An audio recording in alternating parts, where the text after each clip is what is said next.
Hello friends, welcome to our channel SC education. आज का session है हमारा सजीव जगत के बारे में। आज के सेशन में हम सजीव जगत से रिलेटिव कुछ इंपॉर्टेंट पॉइंट्स जानेंगे। सजीवों के लक्षणों के बारे में जानेंगे कि सजीव कौन कौन से लक्षण प्रदर्शित करते हैं। तो सेशन स्टार्ट करते हैं, जानते हैं जीव विज्ञान के बारे में। जीव विज्ञान विज्ञान की वह शाखा है जिसके अंतर्गत सजीवों तथा उनसे संबंधित सभी पक्षों का अध्ययन किया जाता है। मतलब जीव विज्ञान आपका क्या है? जीव विज्ञान आपका वो है जिसमें जीवित जीवधारी जैसे जंतु हुए, पादप हुए, सूक्ष्म जीव हुए, उनसे रिलेटिव सभी पक्षों का अध्ययन किया जाता है, आपका जीव विज्ञान कहलाता है।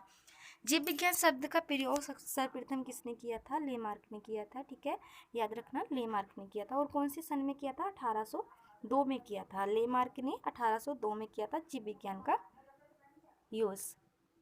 नेक्स्ट बढ़ते हैं। नेक्स्ट क्या है? जीव विज्ञान आपके दो शब्दों से मिलकर बना होता है।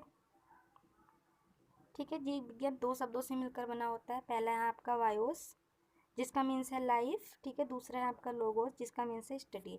मीन्स हुआ आपका स्टडी ऑफ लाइफ, यानी कि जीवों की स्टडी, जीवों के अध्ययन, जो होता है आपका जीव विज्ञान कहलाता है। नेक्स्ट है आपका सजीवों के लक्षण। अब पढ़ते हैं हम सजीवों के लक्षण के बारे में कि सजीव कौन कौन से लक्षणों को प्रदर्शित करते हैं। सजीवों के लक्षणों के बारे में पढ़ाने से पहले मैं आपको जीवन के बारे में बता देती हूँ कि जीवन क्या होता है हमारा। क्योंकि जीवन को हम एक लैंग्वेज में तो समझ नहीं सकते, एक पर्टिकुलर डेफिनेशन में भी नहीं समझ सकते, लेकिन कुछ पॉइंट्स हैं आपके जीवन से रिलेटिव। जीवन क्या होता है आपका? जीवन होता है अमूर्त। ठीक है, अमूर्त होता है आपका जीवन। और जीवन क्या होता है? जीवन एक प्रकार की शक्ति होती है। क्या होती है आपकी? एक प्रकार की शक्ति होती है जीवन, जिसको हम जीवन शक्ति कहते हैं।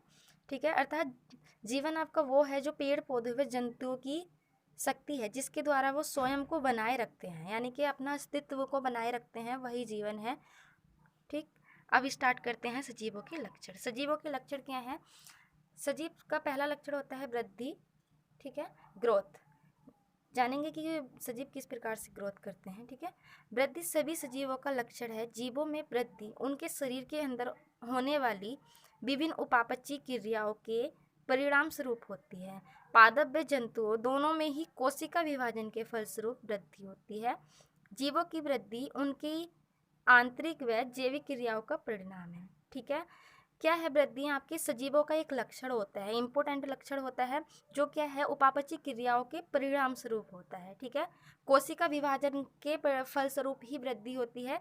जब तक कि आपका कोशिका विभाजन नहीं होगा तब तक आपकी वृद्धि नहीं होगी। और नेक्स्ट पॉइंट क्या है आपका? निर्जीवों में वृद्धि नहीं होती है, यानी कि जो आपके निर्जीव होते हैं वो जिस अवस्था में पड़े हैं उसी अवस्था में पड़े रहते हैं। निष्क्रिय हैं तो वो निष्क्रिय ही रहते हैं। नेक्स्ट लक्षण जानते हैं। नेक्स्ट क्या है? नेक्स्ट है आपका प्रजनन। प्रजनन क्या होता है? बहुत ही इंपॉर्टेंट पॉइंट है आपका, ये सजीवों का लक्षण है प्रजनन, रिप्रोडक्शन। ठीक है, सभी सजीवों में प्रजनन द्वारा अपनी जाति के सदस्यों की संख्या बढ़ाने का लक्षण पाया जाता है, परंतु प्रजनन की क्रियाविधि में विभिन्नता होती है। यह लैंगिक, अलैंगिक या कायिक प्रकार का होता है।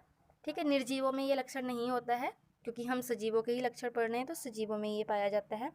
तो प्रजनन क्या होता है? प्रजनन होता है जंतुओं द्वारा अपने समान संतति उत्पन्न करने की प्रक्रिया, यानी कि अगर मनुष्य प्रजनन करता है और प्रजनन करके संतति उत्पन्न करता है तो उसी के समान वो संतति होती है। ठीक है, और प्रजनन आपके दो प्रकार के होते हैं मोस्टली, एक होता है अलैंगिक, दूसरा होता है लैंगिक, यानी कि एसेक्सुअल एंड सेक्सुअल। ठीक है, एक और है आपका कायिक प्रकार। ठीक है, लैंगिक को ही कायिक प्रकार बोला जाता है, और निर्जीवों में ये प्रजनन का लक्षण नहीं होता है। आपका उपापचय मेटाबॉलिज्म। मेटाबॉलिज्म क्या है? मेटाबॉलिज्म सजीवों का एक महत्वपूर्ण लक्षण होता है। ठीक है, मेटाबॉलिज्म में सजीवों के क्या लक्षण होते हैं? सजीवों के शरीर में विभिन्न पदार्थों का जैविक प्रक्रियाओं द्वारा संश्लेषण एवं विघटन होता है।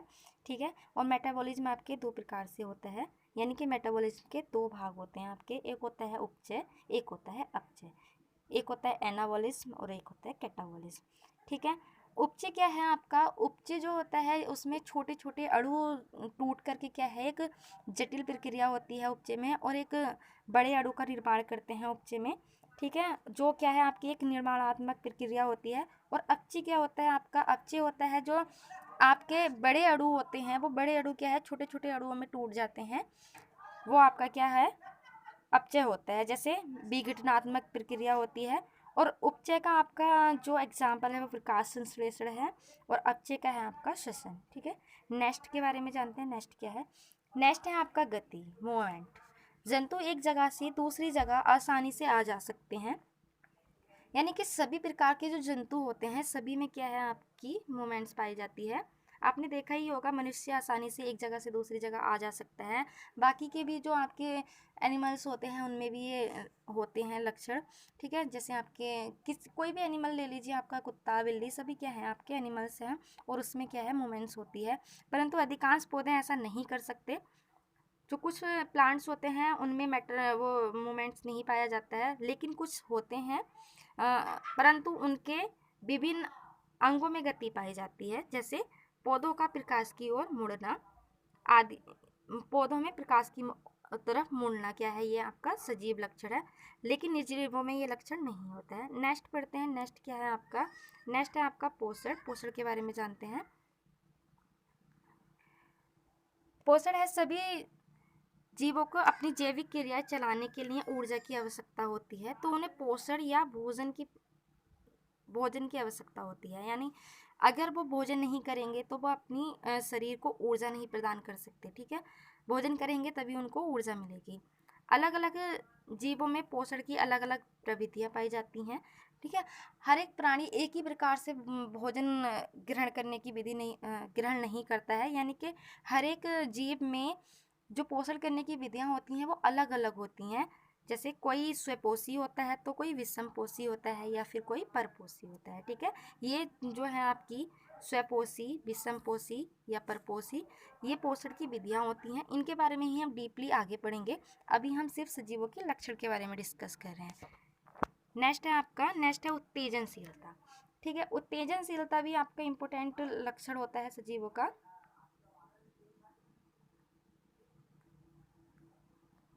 ठीक है, यह सजीवों का विशिष्ट गुण है जिसमें वे बाह्य या आंतरिक उद्दीपनों के प्रति प्रतिक्रिया करते हैं। ठीक है, यह पादप व जंतुओं में पाई जाती है। बंद कमरे में रखे पादप का प्रकाश की ओर मुड़ना क्या है? एक उदाहरण है उत्तेजना। ठीक है, जबकि जंतु में यह प्रकाश, ताप, ठंड, स्पर्श आदि के कारण स्पष्ट दिखाई देता है। यानी कि आपने देखा होगा ठंड में क्या है, अगर ज़्यादा ठंड हो जाती है तो हम कांपने लगते हैं, हमारा क्या है रुआ अपने आप ही क्या खड़ा होने लगता है। ये क्या है कि आपकी उत्तेजना होती है। अगर आप आग के पास में हाथ लेके जाते हो तो आपको एक उत्तेजना महसूस होती है, मतलब कि जलन आपको महसूस होती है, तो वो क्या है आपकी उत्तेजना होती है। ठीक है, नेक्स्ट है आपका कोशिका संरचना। कोशिका संरचना क्या होती है? सभी जीवों का शरीर क्या है? कोशिकाओं का बना होता है। कोशिका के विविध कोशिकांगों के कार्यों के मध्य एक अद्भुत समन्वय होता है। कोशिका क्या होती है? सजीवों की एक संरचनात्मक इकाई होती है जो बहुत सूक्ष्म होती है, और कोशिका के बिना मनुष्य का शरीर नहीं बन सकता। छोटी छोटी कोशिकाओं से मिलकर क्या है मनुष्य का शरीर बना होता है। ठीक है, नेक्स्ट है आपका आकार व आकृति, यानी कि साइज एंड शेप्स। सभी जीवों का अपना एक विशिष्ट आकार व आकृति होती है जिसे एक निश्चित सीमा में बदला जा सकता है। आकार और आकृति हमेशा सेम नहीं होती हैं, वो समय के साथ साथ बदलती रहती हैं। ठीक है, जैसे आपने देखा ही होगा बच्चा छोटा होता है तो वो उसकी हाइट वगैरह सब छोटी होती हैं, हाथ पैर वगैरह सब छोटे होते हैं। जैसे जैसे वो बड़ा होता जाता है उसकी क्या है उसमें डेवलप्ड होने लगता है, वो उसके सारे क्या अंग क्या है विकसित होने लगते हैं। ठीक है, नेक्स्ट है आपका निश्चित जीवन काल। ठीक है, सभी सजीवों में एक निश्चित जीवन काल होता है जिसमें वे पैदा होते हैं, वृद्धि करते हैं, प्रजनन करते हैं और मृत्यु को प्राप्त हो जाते हैं। ठीक है, निश्चित जीवन काल होता है, जैसे मनुष्य का जीवन काल होता है कि वो पैदा होता है, वो अपनी सारी गतिविधियां करता है, प्रजनन करता है, बच्चों को पालता है, पोसता है, उनकी देख रेख करता है, और लास्ट में क्या है मर जाता है। वही क्या है आपका निश्चित जीवन काल होता है। नेक्स्ट है आपका स्वनियमन या समस्थापन। जीवों में विभिन्न जैविक प्रक्रियाएं निरंतर रूप से होती रहती हैं। बाह्य व आंतरिक कारक इन क्रियाओं को प्रभावित करने का प्रयास करते हैं, परंतु जीवों के कुछ तंत्र उसकी उपापचय क्रियाओं को नियंत्रित कर शरीर व आंतरिक अवस्थाओं को संतुलित बनाते हैं। इससे शरीर के सभी अंग तंत्रों के बीच का समन्वय महत्वपूर्ण भूमिका निभाता है। ठीक है, समन्वय होता है जीवों में, समन्वय का एक लक्षण होता है जीवों में। ठीक है, नेक्स्ट है विभिन्नताएं। विभिन्नताएं तो सभी जानते हैं क्या होता है, सभी में अलग अलग प्रकार की विभिन्नताएं पाई जाती हैं।